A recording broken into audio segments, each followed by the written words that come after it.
You're listening to Maneuvering Mondays, a podcast about transforming work culture. This is the second part of the episode, and in this part, we have invited one or more guest experts to share their best advice to Marie from Zebra Apps.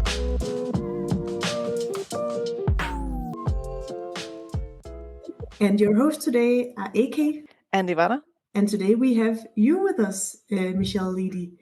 And we're super excited that you're here. When we had our prep call, we talked about what you do, and I noticed that you mentioned one sentence that I wanted to bring up today, and then ask if you could put some more words on that, because you told us that what you do is that, among other things, you work on lifting up teams to be the best possible version of themselves, and I really like that. So would you mind telling more about how you do that and what it is you do? Yeah. So definitely one of my passions is it's lifting up, I would say, individuals, teams, and organizations to be the best version of themselves. And I think depending on the role and the assignment at hand, where I focus my energy can vary. It's supporting individuals through coaching, through advisory, sometimes through mentoring, or even consulting, depending on the role. Teams definitely as a facilitator, often of sorts, and sometimes as a direct leader in organizations. Currently, I work more in advising leaders, but I've also worked actively as a leader in organizations in multiple roles. And when I think about organizations and my role in supporting organizations and being the best version of themselves, that's through applying aspects of organization effectiveness as a leader in the profession that I'm in. That can take shape through different aspects of organization design, through change leadership, and really, I think, through being a strategic business partner to the leaders that I work with. Thank you. That is a perfect profile. We could really use some coaching and advisory for Marie and her leadership colleagues. So that's just amazing. Michelle, would you mind, just in your own words, telling us a bit about what you read in the extract for today? What I read about today? Mm-hmm. Yeah. And so, a very interesting chapter for sure. And for me, when I think about summarizing today's chapter and my kind of thought or response around it is it is a pivotal period for Marie in terms of really pausing, I think, and deciding what is the appropriate path to take. She's really at a turning point right now. I sense that Marie, wants to be responsive. What I'm observing or feeling is that she's being reactive and jumping into solutions quite quickly, even as the organization she's aware might be shifting in strategy, and doesn't necessarily even have awareness around what that is. She's on the outside, she's speculating, yet still moving forward in action. So to me, my takeaway was, wow, real turning point and chance for Marie to really be intentional with selecting the path forward. I felt a little concerned for Marie by the time I got to the end of the chapter. Well, that's a great summary. I think it's very well observed that this is really where we see her struggle to figure out, well, which way to go from here. It is that chapter where things are shifting underneath her, and yet she's still trying to act. I would be curious on your perspective of a couple of people in this chapter ask Marie to be in the work. From your perspective, do you feel like she's in the work, or as you mentioned, is she an outsider kind of observing what is happening? My initial observation, she is outside looking in at the most strategic level in the organization. When I think about that executive suite where some of the core conversation is happening, she is outside looking in, metaphorically and literally. She was looking through a doorway and given a nod to please go away by someone in the room. Her own direct leader, vice president of HR, kind of gave her the sample kind of pat on the shoulder as Mark moved on into the meeting without information. And even the CEO just, gave her just a pinch of information.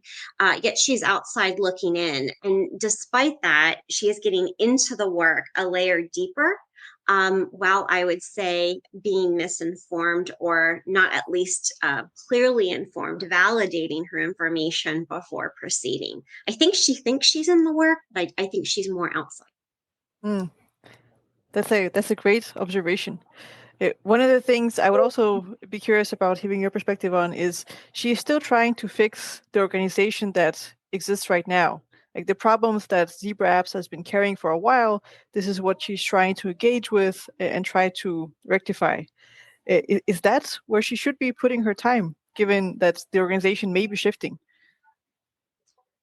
I think there are instances where we may be in crisis mode and have immediate things that need addressed. For instance, retention of key talent as things are shifting. That said, she needs to be focused on what the organization needs moving forward. From my perspective, she needs to be clear on what the future strategy is. It's an opportunity for her to provide more strategic level expertise on saying, does that mean from an org design standpoint, is our operating models and business models still appropriate? And really identifying what HR's talent implications are then for supporting the future state. Again, I do think there are instances where there are immediate short-term low-hanging fruit needs, kind of the metaphorical stop the bleeding sort of needs. And she may have a few of those, yet it appears from my perspective, she's being short-sighted and getting caught in the current state of the organization. And perhaps getting caught in the feedback of leaders that are not the leaders she needs to be listening to from a decision-making standpoint. How would you know which leaders to listen to?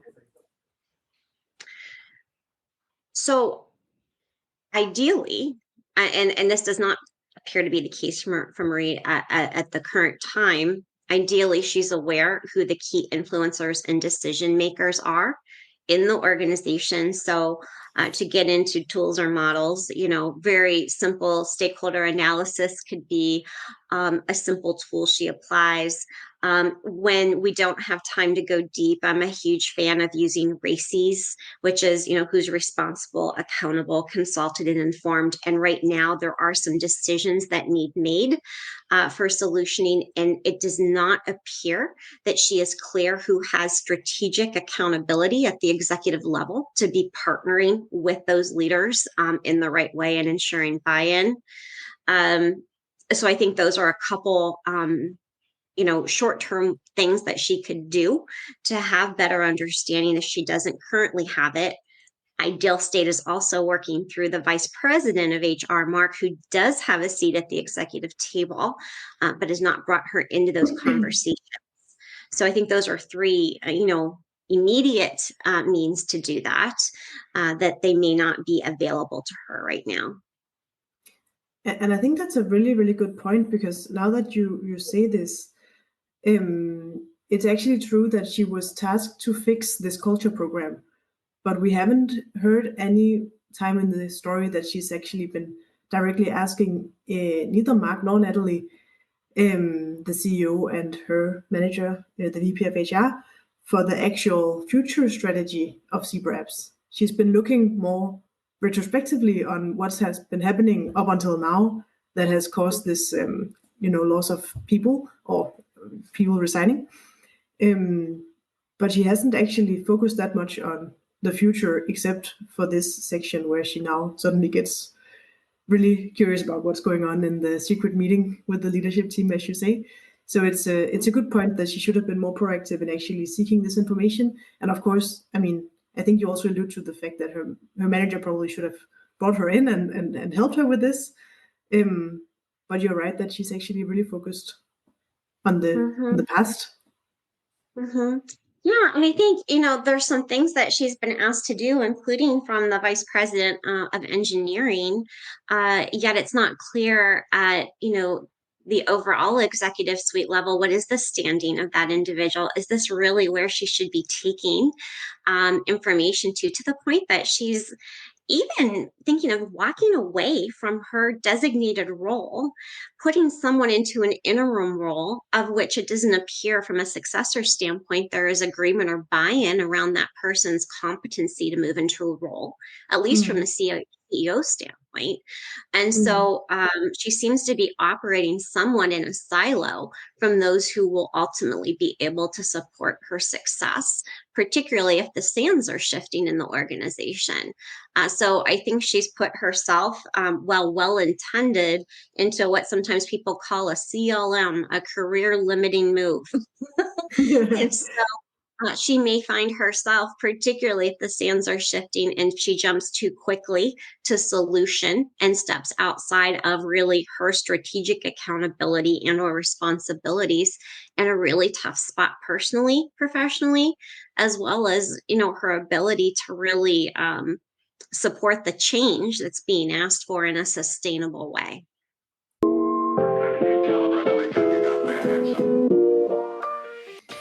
Yeah, I would be curious to dive more into this piece, because we have an example here of Marie's employee, Erik, actually suggesting that she takes this fuzzy, ill-defined role in engineering while he steps into her current role as head of development HR. What would you have done if you were in Marie's shoes here? Well, probably more, I would be seeking to understand the needs of Erik as a colleague and leader within the team. I would not be looking for direction from Erik in terms of the structure of the role and move. I think that's not where certainly take that feedback into account in decision making, elevate and surface it as it's relevant for broader decision making. Yet these decisions are really those that go beyond Marie's, from my perspective. So I think she's, would I have been like, sure, that's a great idea. Let me, vacate this role. You move into it. Before we understand strategy or this potential M&A that's going on, or divestiture or whatever it is, I'm going to move into this role, into the unknown, and we're still not even clear about the positioning of the VP of engineering and all this. That might not even be the right leader in the right place at the right time based on the organization currently or for future state. So I think she's reacting and making decisions prematurely. I would also be curious to hear your perspective on the power in this organization, because it seems to differ from the actual organizational chart. We have Natalie's the CEO senior leadership team, but they do not hold equal power. Some people she seems to trust more than others. Some people carry less clout than they could have. We're talking about the VP of engineering, who may or may not be in the right place. How can you understand the actual power and not just the one that's on the org chart? Yeah, so I think I call that navigating the political terrain. Sometimes some of our largest influencers aren't those at a senior level seat, yet certainly have their finger on the pulse of what's going on in the organization and can influence it greatly. So I think kind of that qualitative data that's occurs just through understanding how things have happened in the past is relevant, where relationships reside. It was referenced some people worked together before they were at the current organization, particularly when people follow one another in these kinds of professional tribes. That's really good information to know, because they have history, which may be great history, it may not be great history, but when they land back together, that is really fruitful to understand. Ideally, she has some informal trusted advisors within the organization. Ideally, that would be Mark at a minimum, but if not, someone else, particularly in an HR leadership role where she can tap into.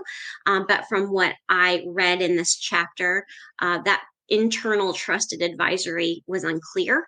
And she's actually taking the feedback from one of her direct reports who's suggesting she move out of role while he step in, and seems to maybe pump her ego a little bit to say, wow, you're really a powerful person here. You need to do this. Yet the story does not support her positioning as a really powerful person from my perspective at the table, because she's not being invited to it. Is that what power entails, being at the table where decisions are made? Or are there other dynamics of what power could look like? I think there's a lot of dynamics for what power can look like based on what she's been tasked to do. I do think she needs to have the support of her senior leadership. She needs to have understanding of strategy and how it's changing so that she can solution appropriately. So whether we call that power or not, I think there's information has power, and she's missing some key information. She certainly can exercise her power muscles in other ways in the organization, through people's lived experience, through the employee experience currently, through shaping what that looks like during the current state or upcoming times of change. Those are absolutely other power muscles that I think she could tap into based on what she does have available to her while making an impact. So if you were in Natalie, the CEO's leadership team, or if you were Natalie and you had tasked your VP of development HR to look into why people are resigning and to come up with a solution, how would you kind of set that up for her or support her in a good way? Yeah. Knowing at this point in the story that there's some type of sell that's being seriously considered. We don't know, is it a merger? Is it an acquisition? Is it a divestiture? Is it some type of strategic business partnership? We don't know. Given this potential change, the company has risk. We know that the CEO is very risk averse to anything that could impact the revenue and success. Maybe feeling somewhat desperate given some of the changes in key talent and how the organization is performing. At its core, I think this is an organization design conversation. And by org design, for me, that doesn't mean do we have the right people in the right seats in terms of structure completely. I think it's truly grounding in the strategy of the organization, confirming where that's at, supporting the leadership through saying, do we have a change in operating model? And what are the HR talent implications of that? And then backing out into, okay, now based on this, where do we see shift? Where do we need to build capability in the organization, including leadership capability? Generally, from my perspective, building leadership capability doesn't mean, oh, you're not doing a great job, let me step into that role for you. To lead, as an example, an engineering team as an HR talent development leader. It's really saying what's the capability we need in the organization for leaders, what's our vision for the leaders, and supporting strategy, whatever it means to win in the marketplace, or if it's an organization that means serving in the marketplace or serving in the community, and then building out from there. That then includes what's the right culture for us? Do we agree to what that is? Do we agree to how we want to take action to embed the employee experience and the culture that we desire in the organization? And what's the ripple effect of that as it relates to leader, not only their technical and functional skills, but their behaviors and attributes and overall collective capability to move the organization forward and deliver on that employee experience. It is not, from my perspective, an isolated role of which HR is strategically accountable to take action on all of that. I do see HR as potentially strategically accountable to shape what that looks like and work with the organizations and its leader who also have responsibility as people leaders to improve the employee experience and the culture.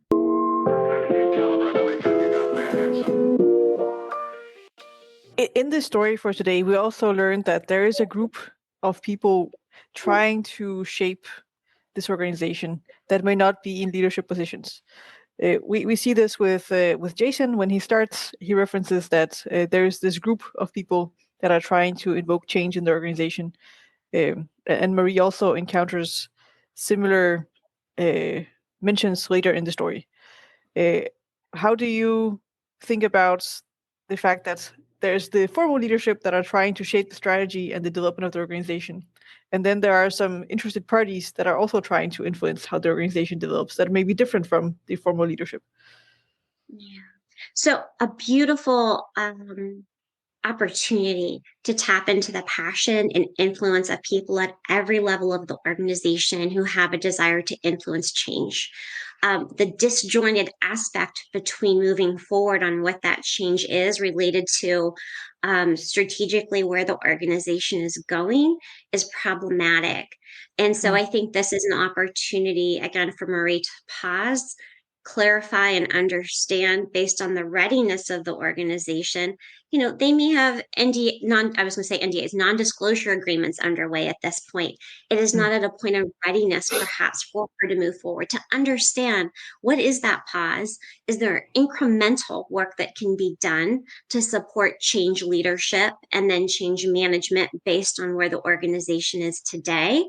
And then tap into those fabulous change leaders and advocates at every level of the organization to move the change forward once it's clear what it is. Right now, there's not clarity, at least from my perspective, at least not validated clarity. And if there was a few chapters ago, those sands are shifting. And so it's time to pause, recalibrate before acting too quickly, because those good intentions, I think, could do more damage than good if it's not well informed. And if there's not executive sponsorship and agreement based on where the organization is headed. That makes sense. Especially when the formal leadership may not know that there are these people also trying to influence change. It can be hard to move in consort towards the same direction. Yeah. And, I think when there is that agreement, a lot of that messaging and where Marie can provide some perhaps internal advisory and support is in shaping some of that messaging so that based on the readiness, again, of the team to be able to share information, it is coming from the leadership and being threaded through the organization in a very intentional way, as opposed to, I'll call it scuttlebutt. I don't know if you've ever used that term, the scuttlebutt, the hallway chatter, which interestingly, Marie seems to be becoming engaged in, which is not ideal leader behavior. She's engaging in that even with her team, as opposed to really understanding what's there as a leader and sharing it.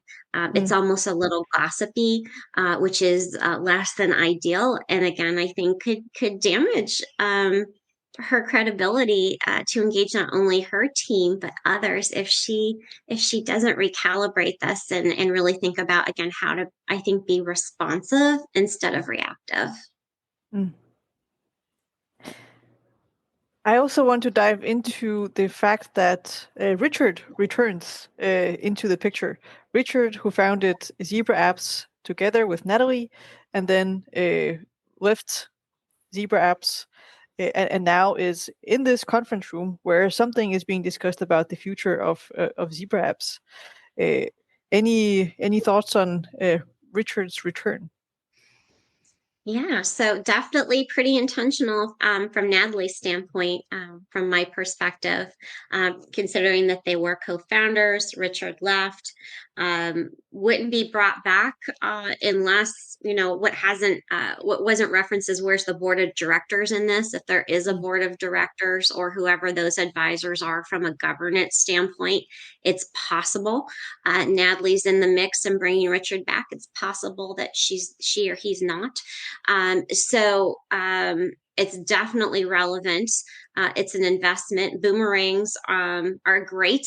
but especially for someone at that level to come back, this hints toward either that revised strategy, perhaps, or what's happening in this kind of buying situation.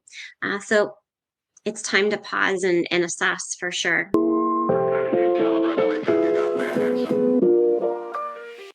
But I can ask then, in terms of the hallway chatter, your point about that.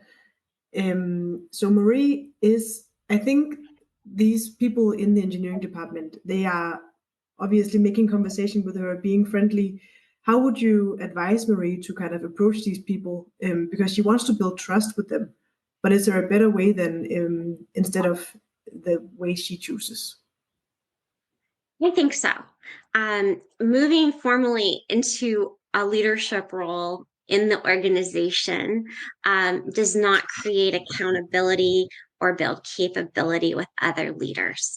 I think she's looking to kind of air quotes fix it and let me kind of like own it directly, as opposed to advise, consult, inform, build capability within the organization. This is not a sustainable method of improvement.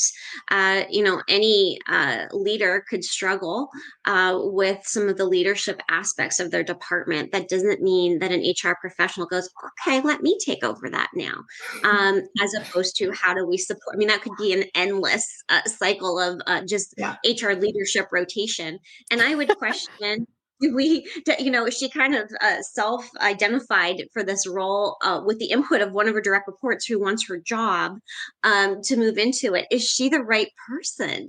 That's not clear. Why her if there's going to be another interim leader?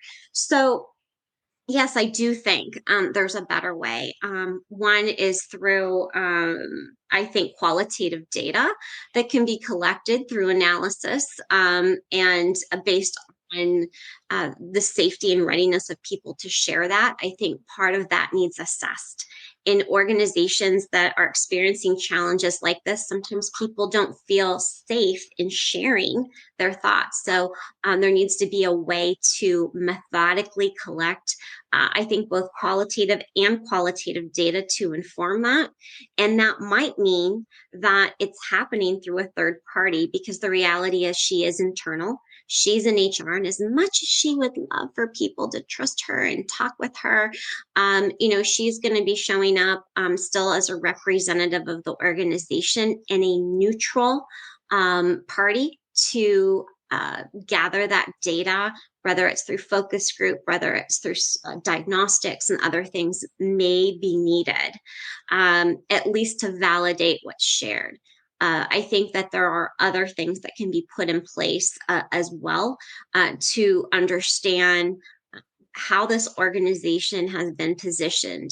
Are the engineers and their leaders clear on what their operating model is? Are the goals clear? Are they clear on strategic accountabilities, responsibilities in terms of how they work? Some of the reward systems need addressed. We know that disparity, lack of equity has surfaced. I mean, there are so many tentacles or roots to this tree that need addressed, which is why I go back to org design, a high level, I think, organization assessment that would position her as a more strategic business partner to solution before diving so deep and saying, let me just jump into that role and figure out what's going on. She seems, again, I think probably well-intended, but not taking the best path forward. And I think you're right. It seems like she's just showing up, and at least we don't get to hear if she's been, how this role has been described to the people in the engineering department. We don't really know what the role is, other than that it's to fix the culture or like fix the ASLO problems. So I think you're right that she is kind of jumping to conclusions and taking this role without really having done the necessary pre-work or even, as you say, the organizational design. I'm curious, this organizational assessment and design, how would you go about doing that? First, I would sit down with the vice president of HR to share this, popping into the CEO's office saying, I'd like to do an org assessment before the VP of HR is in the know and aware and supportive, I think is key. I think the first conversation happens there to say, here's what I'm observing, here's what I'm seeing, here's what I'm recommending, and to position that in a way in which Mark's going to be receptive to moving that forward, using some of that social capital that Marie may have and that current relationship and understanding what kind of makes Mark's clock tick, where is he enthusiastic? Where does he have reservation, to make sure that that support's there?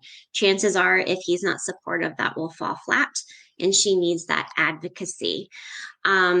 The next step would be most likely talking with him about what she would like to do, and seeing how he sees his role in that. I think he's ultimately the one who is at the table, is, at least as far as we know, the advisor to the CEO and the rest of the executive suite. So, he needs to be able to open up and share a bit more about what's going on. I would then say it's developing an executive level summary around, here's what we're seeing, starting with strategy, backing out of where there's risks and saying the next steps. Specifically, here's what needs to happen, here's how this would occur, and here's the ask, because there's going to be an ask there, of which we need the head, more than head nods at the executive suite. There's going to be some visible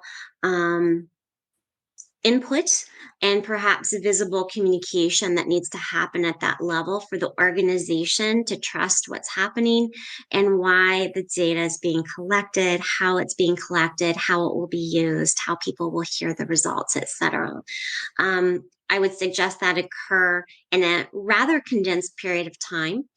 So it might be kind of a micro level assessment, given the quick changing stands, based on the organization's palatability for it, where it's at. There may very well be some other diagnostics already in the work, given this possible M&A, through due diligence. There could be already a third party doing some cultural work. She needs to understand that, so it can either be tapped into and further leveraged, or added to in a complementary way. That makes Thank sense. you. Yeah. Yeah, I also had a follow-up question, a bit, I think, related to that, because now a few times you've mentioned the operating model of CBRAPS. And I was just wondering if you would share in your mind, what are the most important parts of an operating model? Oh, yeah, for sure. So I think from an operating model standpoint, there's quite a few different versions out there in terms of what people might use. I would suggest for anyone interested in learning more about operating models, just even Google operating model canvases. Operating model components, and there's going to be just some key aspects that pop up. But it really is going to ground in terms of, for each of those business lines or business functions at the highest level, or even the next sub function level, it's going to really help them ground in terms of, what their purpose is, what's the business value that they're delivering, what are the capabilities and competencies they need to have, how are they going to measure success, who are their key partners, and when that is formed, it helps at that next level, I think, for clarity, to say what is the structure that we need, to build out. A lot of times some of those conversations really help with shaping what truly are those executive level job profiles, and what do they need to look like, because of the ripple effect that then has in building out the rest of the organization. It's a fantastic conversation for HR to be at. It's interestingly, in some organizations HR is, and in other organizations HR is still, but it's not the internal team, it's consultants coming in, because that capability may not be there. And so it's, regardless of how that is implemented, I think it's a fabulous opportunity for HR to initiate, and if they don't have the internal capability, to actually implement on it, to still be a facilitator of that conversation and recognizing that it needs to occur, so that once that is identified, HR can then take it to the next level to say, okay, now based on this, what does this mean to our talent, to our human capital, that precious gift that we have in terms of people to really move the business forward. That's why we invest in the roles. That's why we invest in the positions, so that we can move that mission forward for whatever reason it is that we exist. Whether that is a product, whether it's a service, whether that be for-profit, tax-exempt, nonprofit, whatever it may be, in terms of why an organization is there. Mm.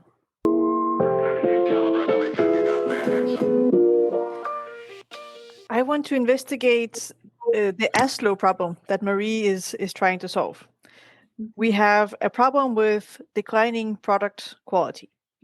And the way that Marie is going about solving it is by looking at the organization that produces said product and trying to change that to improve the product quality. In your experience, Michelle, what is the link between product quality and the organization?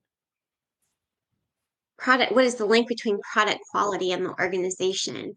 That's an interesting question as you pose it. I think that the relationship is that product quality is somewhat of a measurement. It's not a output. The product is the output. The quality of that is a measurement in terms of saying, have we produced what we said we're going to produce? That may or may not relate to culture, of which Marie has jumped into. There are, multiple things that, might be considered here in terms of what are our product quality expectations, what are our processes, who is responsible for it, who's strategically accountable for it. Do we have the tools and resources in order to produce products of the quality? Is it a manufacturing issue? Do we have issue? Is it a people aspect? I mean, my guess is it's a potpourri of things, but she is jumping into it with a somewhat siloed view and not necessarily in business partnership with others who have key accountabilities or responsibilities for product quality. She could do everything picture perfect, textbook perfect from a culture standpoint. And if there are other tentacles that are impacting product quality that are not assessed and addressed, and those which may be outside of her purview, she might elevate them for awareness to get others involved. It's still not going to improve the quality. So I don't think she's taken a holistic perspective in terms of how she's partnering with others. And again, what really is her real responsibility and role. Did I answer your question on that? Yes, you did. You gave me your perspective on this, and I think you're right. There, it's multifaceted, and the relationship may not be clear. So the way that Marie is going about fixing the quality problem, it may or may not work, depending on what the causality in the situation actually is. Yeah, I kind of have this visual in my head of Marie kind of walking along, and there's this orbit going around and spinning, like these planets spinning around her, and she's not aware of what's in her orbit. She has this kind of immediate little first part of her orbit or ecosystem that she's engaging, and there's this much broader universe around her in her organization that she is just not in touch with.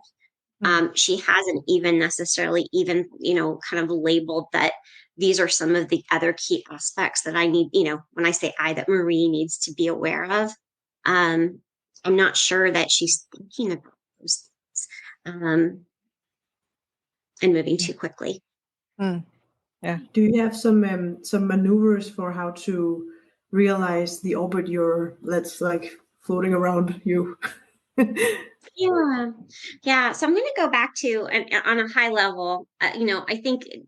I think analysis doesn't have to be so heavy that it dies under its own weight. When I say org assessment or analysis, I think there are things that can be done that are micro level that influence how we approach things. I mentioned some models in terms of just understanding kind of who's on first with different things like a RACI.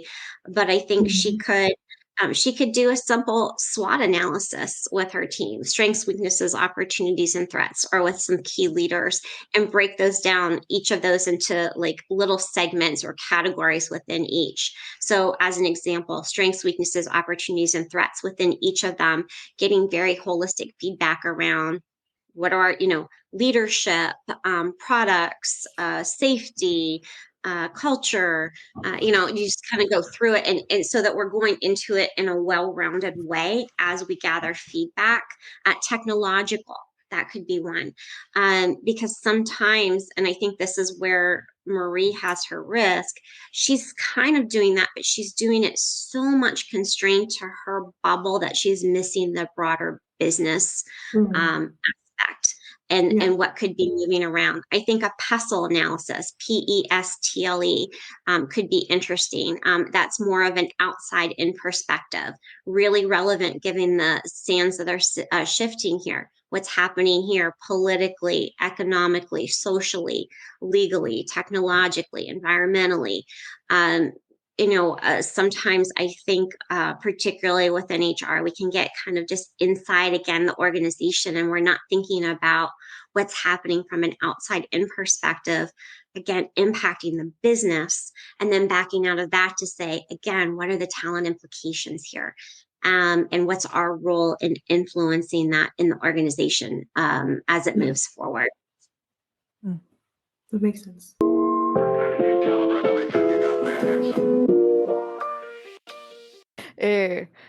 In the last section of the story, Marie is with the development team that she embeds herself with. And in this team, we have this character, Shane. He features throughout the story in several different occasions. And he often claims that he is very competent within multiple areas. And here we finally find Marie sitting down and listening to, well, what is it that he's actually competent at? I would be curious to learn on your perspective about why is it that no one knows what Shane is actually capable of, and how would you go about understanding an individual's competencies if he feels unseen? Yeah. So I think there's a mix of things here in terms of how does one perceive one's own competencies, and how is one perceived for their competencies in the organization. Those may align, those may not. And there's different reasons for that. And part of that could be visibility, chance to share some of these other things that one might be good at or passionate about and want to grow in. So a few different things to assess that. One is, are the competencies for the role already clear? Is there an existing competency model? As that relates to overall behaviors in a global way. And there I'm saying, regardless of what seat you're in at any organization level, what do we expect in terms of how we show up? What's most important that's going to differentiate our organization from others in those things that are most important to us? I think there's an aspect of leadership competencies. Have those been clarified? And I say leader competencies. I think that some organizations use those specifically when they're referring to managers specifically. But to your comment earlier and your question, at least as I read into it, and I agree, philosophically, I've met managers who are not leaders. I've met leaders who are not managers. So really, when it comes to leading self, leading others, leading organizations, what do those leadership competencies look like? And then functional or technical competencies, those things that are more specific to our job as it's designed, what we were hired to do in a technical way. So one, have those even been clarified? Do we know what they are? Are they in practice? If so, how? And have people been assessed or evaluated on those in a regular way, formally through coaching feedback, through other types of things like 360s? There's different ways to do that, both from a performance standpoint and a development standpoint. I think in terms of creating awareness, I think that, there are opportunities now more and more, particularly with our technological platforms, for people to create awareness around other things that they are good at or want to be good at. And a lot of times, one thing I do observe is that people move into roles in organizations, they get to know a person in that role, and sometimes all that other history that people bring with them kind of floats into the back. Even though they have maybe, two other superpowers that they could be leveraging, that one superpower they were hired for is what people experience them as, and they kind of forget that there's other things there. So, there are talent profiles that can be built in, a lot of our technology systems where people can create awareness. There's development plans. There are, more and more systems that people are implementing where kind of internal talent marketplaces, particularly for large organizations, people can create visibility and awareness around what they can do. So I think these are all options, but it really depends on where the organization is at. And of course, there's more as well, but certainly just even grounding in some of the basics, I would be curious whether or not this organization has ever even done that type of work just based on what's happening. If they've not even communicated their mission and values that Natalie, the CEO, created when she co-founded it, and HR leadership isn't even aware of them, let alone the rest of the organization, I would be a little surprised if they have an actively used competency model that has really been designed based on the organization's needs. If it has, it's probably sitting on a shelf collecting dust based on what's happening. That is likely in some humongous binder with other things that have been forgotten. Yes. I wanted to just, you also asked like, why no one knows what Shane is good at. And I think just one guess there is that he's, I think there's maybe two, there's probably many reasons, but two reasons I could think of was one, first thing is that he's been having some behavioral attitudes, or like he's not been, I don't think he's been behaving in the best way towards his colleagues. We have examples previously in the story of him being, or at least having a bragging attitude about his salary. And maybe he didn't mean to brag, but that's definitely how it was perceived. So I think that the team has not really been letting him show what he can do. And then I think that his behavior has gotten in the way of showing his actual competencies. So I just wanted to mention that. What did you have any thoughts on that, Ivana?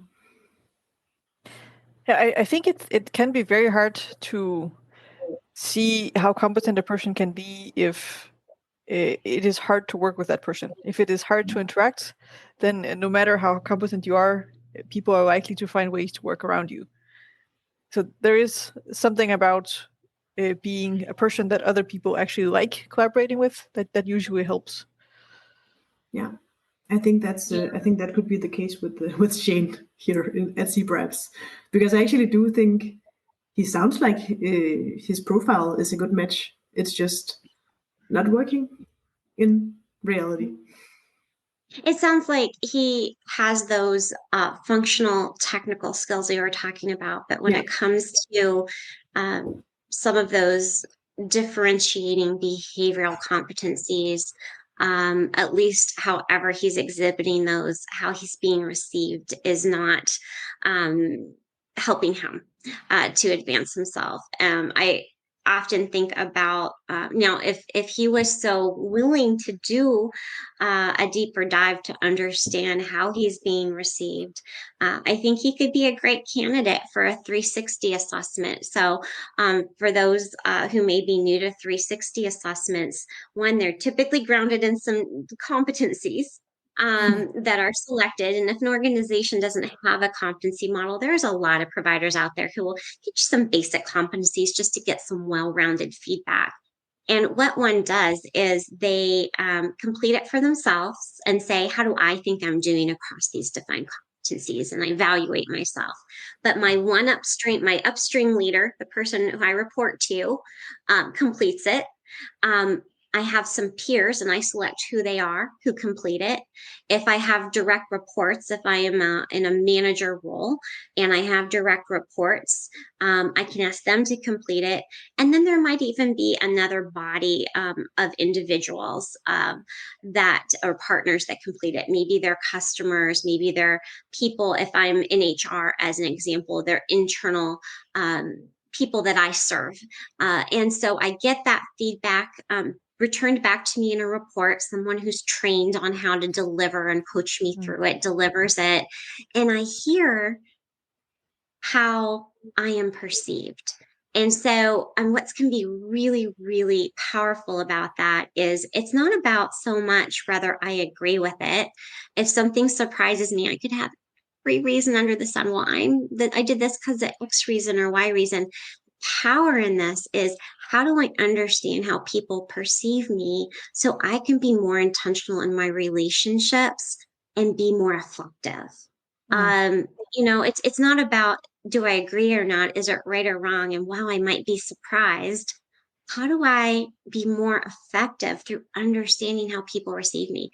And the beautiful thing about them is, generally there's some pleasant surprises as well. We hear things that people appreciate about us that we might not even realize. So it's a nice, well-rounded view. And I think someone like Shane, as I'm understanding him, could be a great candidate for something like this, provided he wants to do it and he's open to it. Mm. That would be an interesting thing to watch and see if he would develop or if he would climb up and not take the feedback in. Mm-hmm.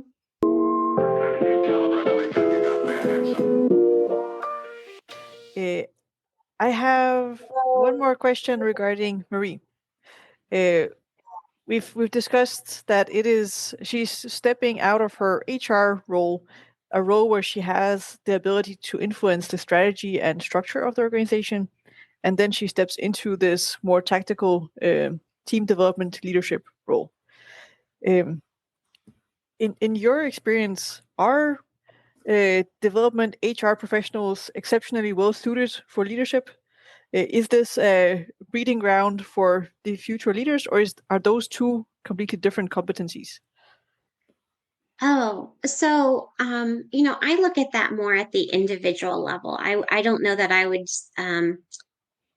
would say is someone in this, people who are in this role, do they tend to be well suited for X, Y, or Z? I think it's really across the board. It's really about understanding the individual, kind of what we talked about earlier.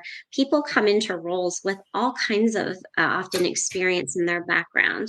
And what is that experience? What is that individual's competencies? What are their career interests? Where do they want to be and go? I think it's more about that individual. I think, just like in any role, there will be people well suited to move across the organization or up and across the organization. There are others who may be well suited to really develop the greatest degree of mastery in current role, and that's where they need to stay. They're strong performers there, and maybe not as transferable to other areas. So I see that as more unique conversation. Mm. Just so we all on the same page, what do you think? Do you think Marie's employee Erik, do you think he wants to be the VP of HR, or do you think he actually has Marie's or CBRAP's best interests in mind when he suggests this career move that we know now is a CLM, or what was it, career limiting move? Do you think that he's doing this in good faith? I don't know Erik well enough to answer that question. I do think it's fair to say he wants to be the VP of HR. He's made that known. He kind of said, well, I've nicely kind of resigned myself to serving you, but yes, if things were different, I would like your job. And so, now I'll take it. yeah. And wow, you're really powerful. Maybe you should go take this other job. And I've got our team. I'm good, And so, I think, it's fair to say he does have an interest, but I don't know that he does not have a true interest in what's best for the organization as well. I hope he does. My guess is he does. And I'm sometimes an eternal and almost annoying optimist in that I like to think that most all of us, 99 point, number percent of us show up wanting to do the best job we can, whatever that looks like. And sometimes the road gets muddied for us based on our own competencies, our own distractions, our own biases. But the reality is, I think most people show up really wanting to do their best work. And so I want to make the assumption that Erik is showing up wanting to do Erik's best work. And hey, if he gets to be the VP of HR while he's at it, well, I think he's going to be pretty happy about that. Yeah, well, it could be a maneuver from his side to be like, it could be a good opportunity for him if he gets Marie's job. Then it's one step closer to his dream job, apparently. But yeah, I also want to believe that that he has her best interest. I previously we did a while ago now, we did a summary chapter, and I was asked who I would like to be in this story, and I said I wanted to be Erik. So I think I have to believe that he's a good guy. Now that I said that I wanted to be him. I do think that another spot where Marie is moving too quickly, I don't know that, she appears to be, looking to make a quick move with this decision and saying, how are we going to tell Mark and Natalie that we're making this change? And it's not so much of a conversation, because I don't know that she has set him up to be successful in that role or presented it, because Natalie's first thing was, I don't think Erik's the person here. I don't think he's strong enough. Yeah. Really tough position to be in. It's not been well socialized. What Erik's strengths aren't well known. And so ideally, if indeed he's going to be a short-term successor, an interim leader, or long-term, there's more that could be done there to position him for that. Well, now let's segue into the last question that we always ask our guests. And that is, what do you think happens from here, Michelle? Or what do you hope happens from here? What I hope happens from here is that Marie, sleeps on it. She goes back before she has some emotions going on. She's feeling left out of the loop, that she stops peering through doorways in the executive room to see what's going on, chit chat and hallway chat, about what's happening, and really hits the pause button before she takes action and thinks through in a more holistic way. What is it that the business needs? Where is the business going? And how does she support that in a really thoughtful and sustainable way? That's my wish list for Marie. That's a great wish, and I do hope that she grows as a person into just thinking things through before reacting. Yeah, I think we've learned a lot today, and I think we got a lot of really good ideas, also very good ideas for frameworks to look into. Yeah, and very specific advice for Marie. Yeah, it's been really great, Michelle. Thank you for having me. I've really enjoyed the conversation today. And Michelle, if our listeners want to get in touch and hear more of your advice, where can they find you? Find me on LinkedIn. We'll make sure to include that in the show notes so you're easy to find. Thank you. Well, thank you so much, Michelle. This was a great pleasure. Thank you again for having me.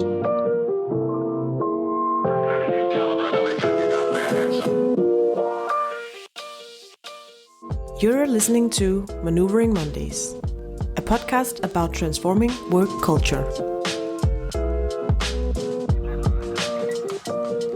What are your thoughts on Marie's situation? Have you had a similar experience? And what would you have done? Join the conversation on our LinkedIn page and let's maneuver Mondays together.